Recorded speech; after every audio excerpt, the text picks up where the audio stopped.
sitting in our seat, if somebody is sitting in the seat we normally sit in when we walk into the sanctuary, immediately there's a sense of anxiety.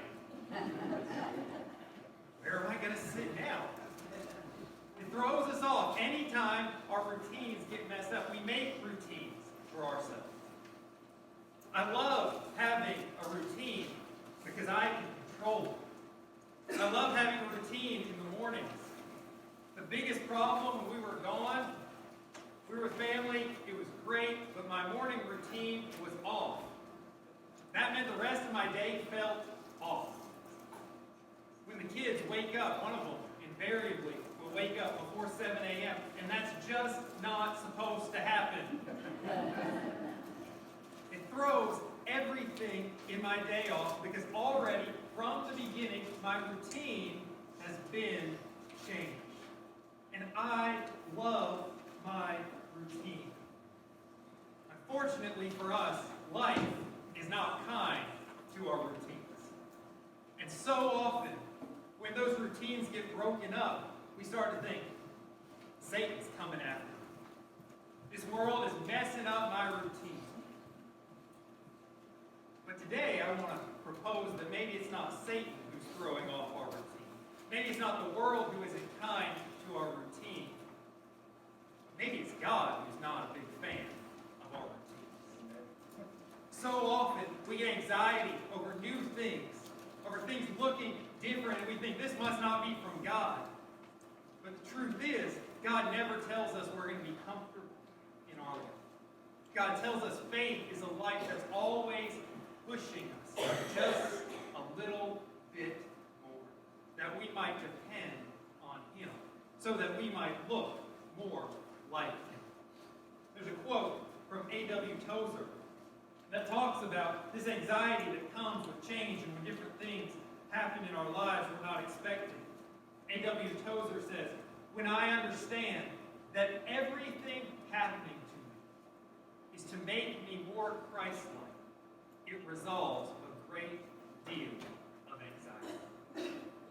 Everything that's happening in your life, the purpose of that is to make you more like Jesus Christ. So that means when my morning routine is disturbed, God might be working with me about how do I handle when my plans don't go my way. Breaking that selfishness out of my life. Revealing to me sin that I didn't even know was there. And so we've got this anxiety in us, and we use a Bible verse so often when things don't go our way. After things have happened. It's a verse many of you have quoted to other people because things were going different and you're like, I don't understand what's happening here. So we quote from Proverbs chapter 3, verses 5 and 6. We say, I don't know what to do, so trust in the Lord with your heart and lean not on your own understanding. In all your ways acknowledge Him and He will give you the desires of your heart. After things have happened, we say, you've got to trust in the Lord. He's got a plan for this. There's a reason this is happening. I can't tell you what it is right now, but you've got to trust in the Lord. Don't lean on your own understanding of the situation. But this morning, I want to ask us if we're waiting too long to quote Scripture to ourselves and others. What if we started our day saying, trust in the Lord with your heart and lean not on your own understanding? What if we began our day that way? Not waiting until things didn't go exactly as we had planned, but we said, God, I don't understand everything that's going to happen. Where are you going to lead me? So that's the question that I want us to ask. Practically, do I trust in the Lord and His direction, or in my routine and my ways? It's easy to revert back to my habits, to my ways, to what I want to do for any given day. Because I'm going to do what I like and what's easy for me. But I believe that God is calling each of us to be a courageous Christian. I think to be a Christian means we have to be courageous. We have to take courage. We have to do things that are difficult, that we don't want to do, that we don't like to do, but that God is calling us to do. But too often, we sit back to what's comfortable, to what's easy, to what we've seen other people do. And so, I want us to look at what it means to be a courageous Christian today. And the first thing is that God is calling you to take risks. Now, we don't like to hear that, but that's true. God is calling you to take risks every single day. That's what living in faith is. It means that we're not sure what the outcome is. That's what a risk is. I don't know much about investing. I have some investment accounts that I don't truly know what they're in. They're through the Southern Baptist Convention, but they ask me a question when I call in once in a while and set things up.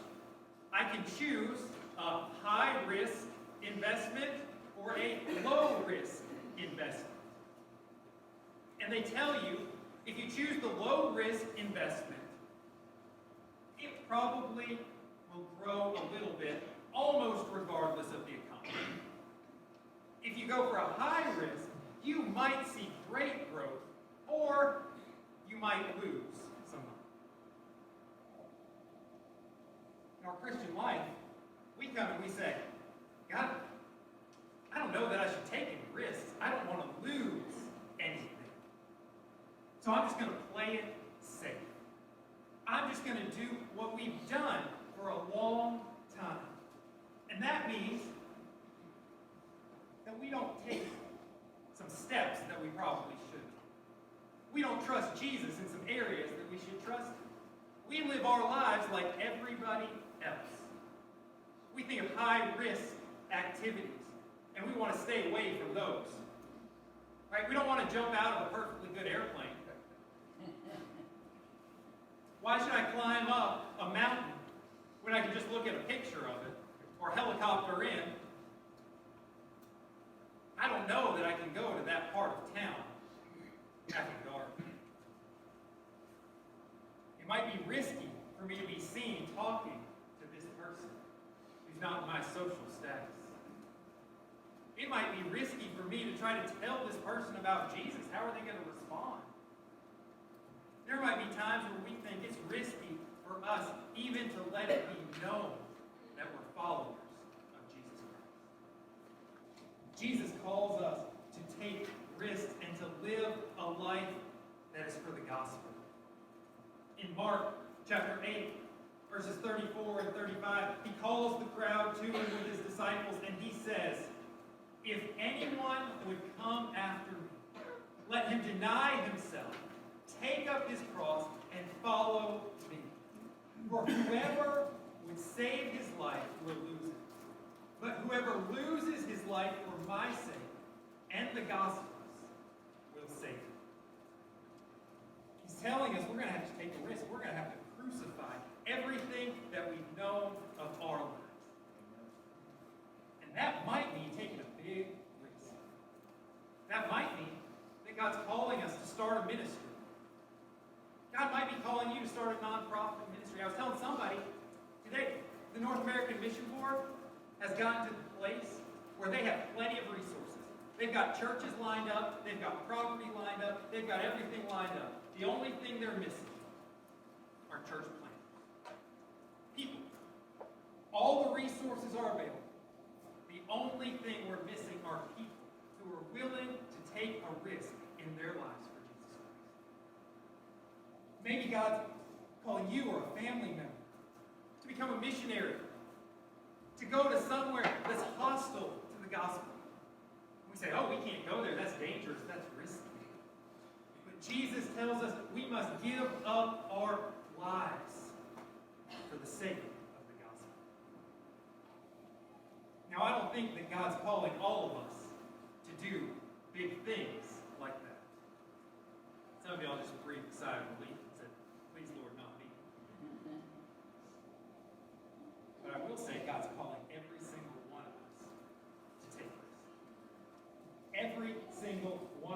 It might not be something as big as selling everything you own and giving it to the poor. But it means crucifying your desires, your will on the cross of Christ, and asking Him every morning, God, lead me in your ways. Let me not lean on my own understanding, but let me trust in you. And so, when we do that, it starts to get scary. We start to get that anxiety. But God tells us that He's with us. He tells us He is with us.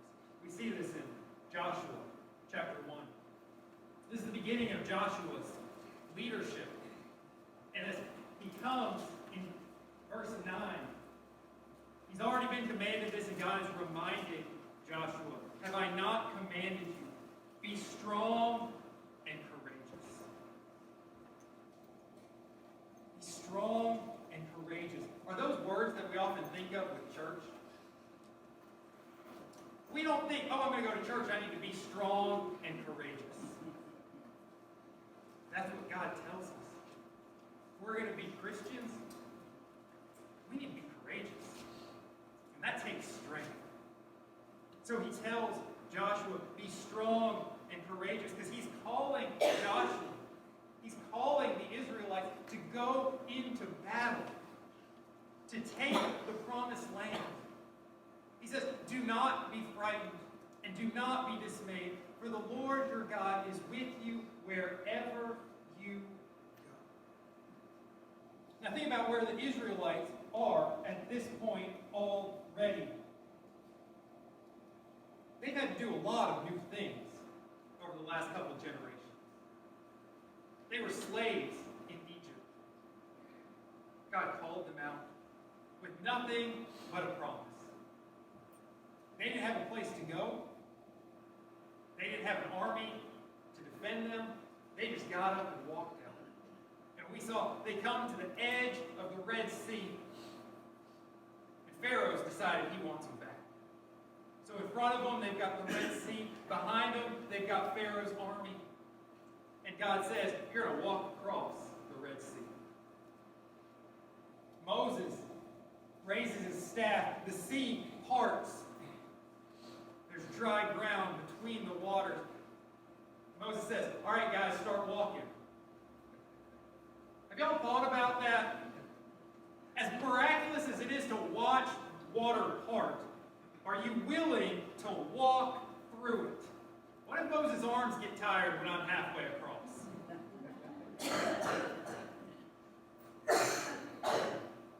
They had to do something new, something risky. They trusted God. They go out into the wilderness, and now, after 40 years of wandering because of their unfaithfulness, their failure to take a risk and enter into the promised land, now they're on the edge again. Joshua's leading them, and God says, you have to be strong and courageous, because this is not an easy task. But he gives us a promise. He says, I will be with you. Why can we be strong and courageous? Because God is with us. He tells us right here, this is the biggest promise. We see it time after time in the Bible. He tells us not to fear. He tells us, do not be frightened. Do not be dismayed. For the Lord your God is with you wherever you go. How often do we fail to take a risk because we forget that God is with us? We don't consult with God. We're afraid to do new things. I was in an associational meeting this week, and kind of jokingly, it came up, but kind of serious as well. Talking about the upcoming annual meeting later this month.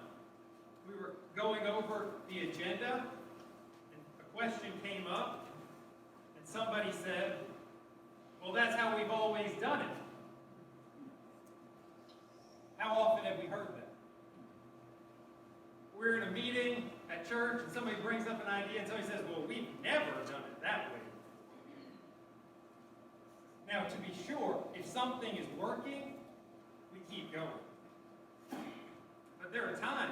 where things aren't working, we need to look and we need to say, God, you're doing something new. Sometimes we fall back on the idea that God never changes. And we think that means that we should never change. Well, I've got news for you. If I never change, then I'm going straight to hell. Because I never would have put my faith in Jesus Christ. But when I did put my faith in Jesus Christ, He started cleaning me up. That's the good news of the gospel. That I can't do anything on my own. But through the power of Jesus, He can take a wretch, a sinful young man, and start. He started. It's not quite anywhere near getting close. It's a quarter of the way there. He started cleaning me up. Started making me look more like Jesus. But what that means is the way that I've always done things, that's not the way that God wants things to be done. Through progressive revelation, we find that God is moving us along. So something we may have done may have been a step in the past, but He's calling us to take another step today. And every step is a bit of a risk. Every step takes a little bit more faith for each and every one of us. One of the things that I've seen is I've got an accountability group. They're a group of men that meet on Mondays. And I've thought back as this year God's challenged me to go beyond in my Bible reading. And I remember back to when I first became a follower of Christ. I got my first devotional, and I opened it up with my Bible, and I read 4 verses of the Bible that day. And today, because over the last 15 years, God has really been working in me. If I don't read 4 chapters of the Bible, I feel like I haven't opened the Bible. Now that doesn't mean that's where everybody needs to be or your goal, but that's where God has moved me. Where I want to know Him so much more. And where that was awesome for me when I first became a Christian, that's not where I am now. He has moved me to want to know Him more. And so we have to do new things. Some of those things are going to be scary. 2 weeks ago, our family was at Disney World, and we went to Hollywood Studios. We've got all ages of kids from 3 to 12. Some of them have been there before, some haven't, some were a certain height last time, they weren't this time. So we got some of the rides. Some of the kids were really excited to go on them, but we had some who were just now taller. There's one ride there that's a little bit scary. Kind of the purpose of the ride is to scare you. It's called the Tower of Terror. It's based off the old TV show, The Twilight Zone. And you're in this old hotel. You're in an elevator. It takes you up, I don't even know how many stories. And then all of a sudden, you just drop. And then it bounces you up and you just drop again. So I first went on that ride when I was in middle school. So I remembered it. But for my kids who weren't even in middle school yet, but were tall enough to ride, they were scared. It was a risk for them to get on that because they didn't know what was going to happen. But I told them, I said, we'll go on with you. I'll be right there beside you.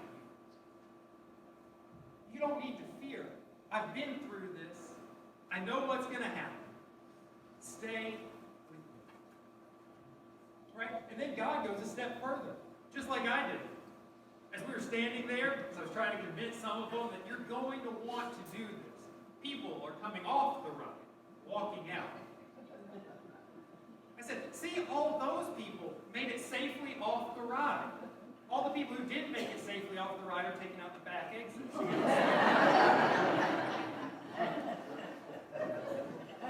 I said, they all made it. Everybody's coming off. Everything's fine. The ride wouldn't be working if people didn't go safely on and off the ride.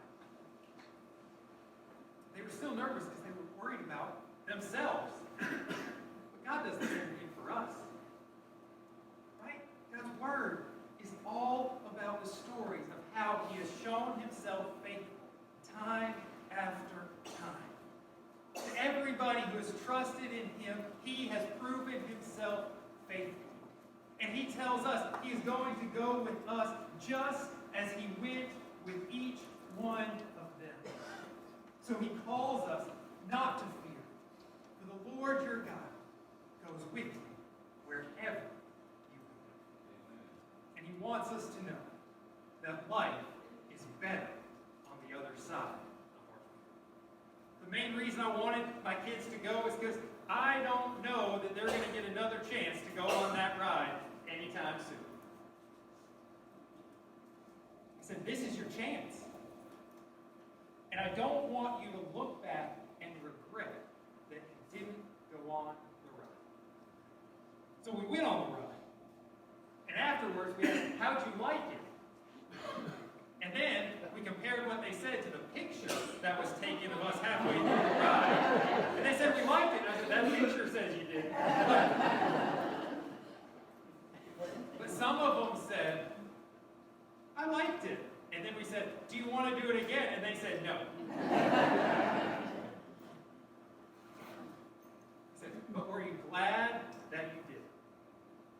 And they said yes. They were glad they did it. They made it through. And you know what? Next time, we tell them that they're going to be okay on the ride, that they're going to go through something, but we're going to go with them. They're going to trust us a little bit. And that's where God is taking us. And he wants us to see on the other side of our fear, life is so much better. Because we don't have to worry about guilt.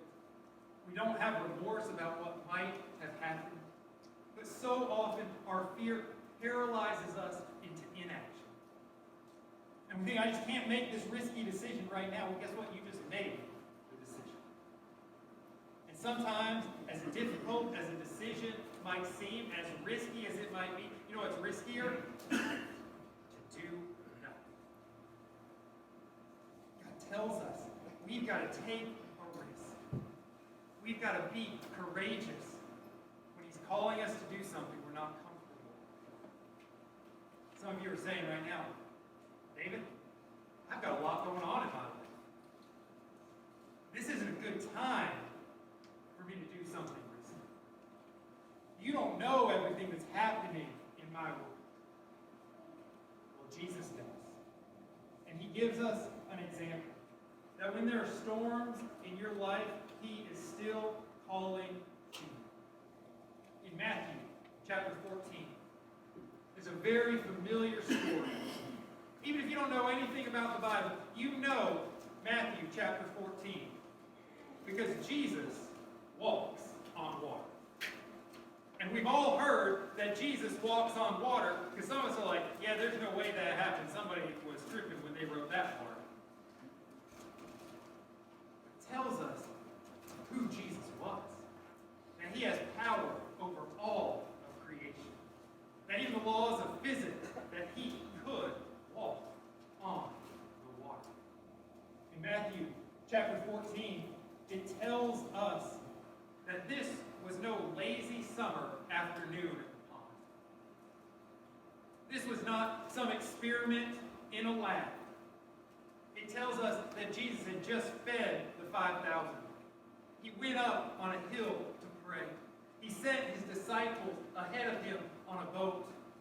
And in Matthew chapter 14, verse 24, it tells us that at this time the boat was a long way from the land and it was beaten by the waves, for the wind was against them. It tells us there was a storm.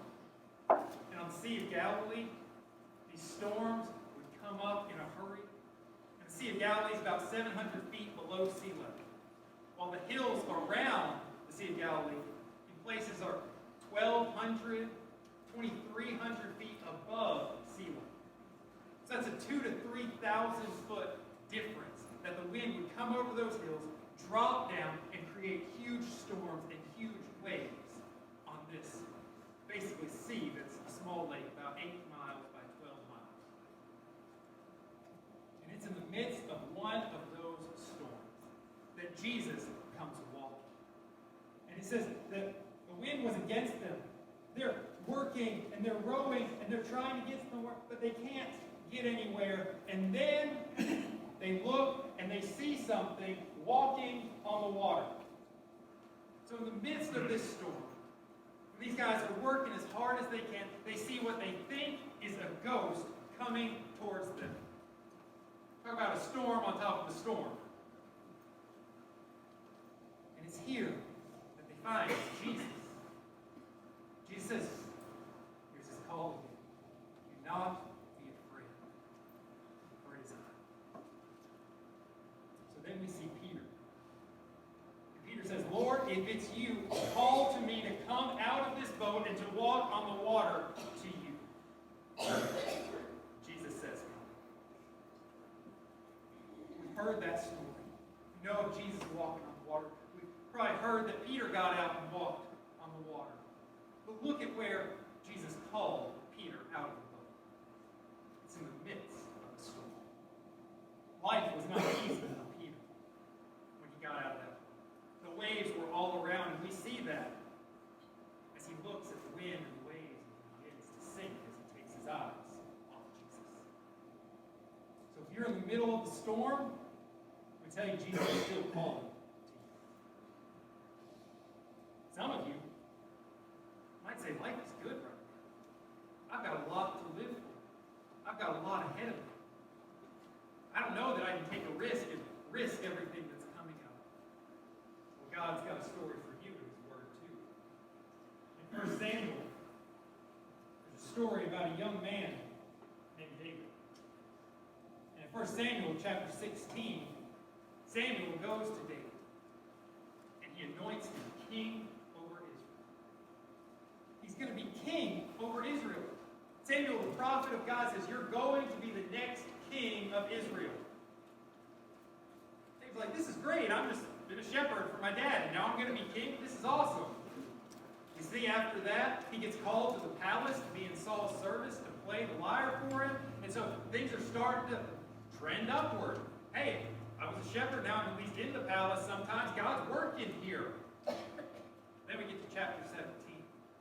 Another story we've all heard. David and Goliath. David's going to be king. He shows up to the battle lines, bring his brother some gifts from their dad. He looks out, and there's this big giant of a Philistine named Goliath. And he's down in the valley, calling for a warrior to come out and fight. And he's been doing this for 40 days. David's still just a boy, not even allowed to come to the battle line. David could have very easily said, I'm going to be the king. I hope this guy goes back and we go ahead and defeat this army pretty quick before it takes a toll on the army. But he doesn't do that. He takes courage. He says, this giant, he's cursing our God. Why aren't you doing anything about this? And instead of being worried about what he has to lose, he says, I have the promise of God, that God is going to do great things for his name. And that if I truly am to be the next king of Israel, then I'm going to stand up to this giant. And he risked every possibility that he had of being king to go and stand before a giant. Put his life truly on the line. So we see sometimes God calls to us when life is hard.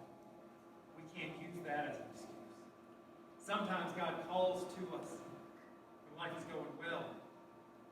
We need to keep attuned to his calling.